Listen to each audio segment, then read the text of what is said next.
બીજી વાર હતો હું પાછો આવીશ, બાબુ નરસિંહ હું પાછો આવીશ. જો કોઈને બહુ મોટી હવા ભરાઈ ગઈ છે ભાઈ ઘડીક નુરાભાઈ, કોઈને બહુ મોટું ભાજપની હવા ચડી ગઈ હોય, કિરીટ પટેલની હવા ચડી ગઈ, હું પાછો આવીશ અને એ દિવાલની જેસીબી નો એક ટલ્લો મારી દઈશું.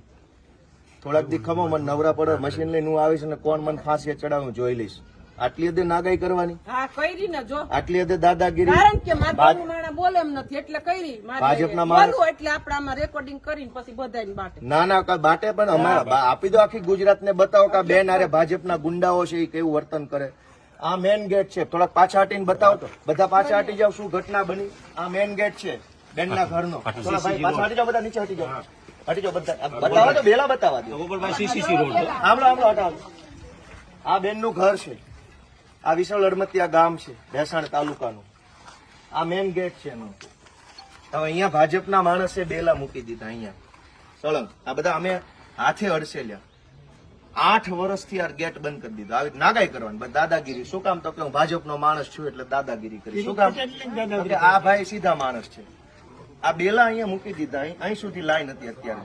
આમ આ ગેટની બહાર કેમ નીકળવાનું? તો બેને મને આજે હું ગામમાં આવ્યો ફરિયાદ કરી, કીધું હાલો આપણે જ કાઢી નાખીએ બેલા. મામલતદાર શું કાઢવાનું? બરાબર. મામલતદાર ભાઈ આવતા સરપંચ અને ભેસાણ તાલુકા ભાજપનો ઉપપ્રમુખ છું. આ જે બનાવ બન્યો એનો હું આ બધી રીતે વાકેફ છું. પંચાયતને ભેગી રાખી મામલતદાર શ્રી, પ્રાંતશ્રી આ બધા હુકમ કરેલા છે. આ પ્રાંતશ્રીનો હુકમ છે કે હકીકત આ 292 વાળાનો આ બાજુ કોઈ હલાણ નથી. પછી આ મામલતદારશ્રીનો હુકમ છે, એને એવું રોજકામ કરી અને આ લોકોને દફતરે કરેલી છે ફાઇલ કે તમારું હલાણ પોલીસ બાજુ છે.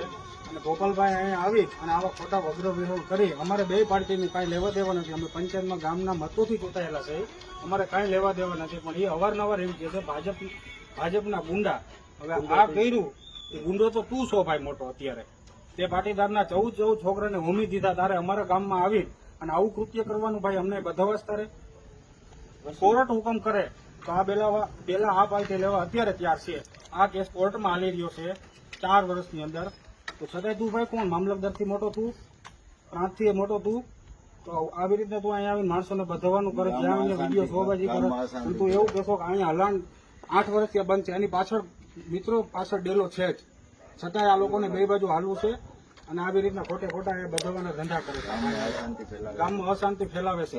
અને હવે તું એમ કહેશો ભાજપના ગુંડા અત્યારે બેલા રાખી દીધા છે, હવે તારા તેવડો તો તારા બાપને લેતો આય. આ બેલા એ પડ્યા છે, હવે તું આય. હવે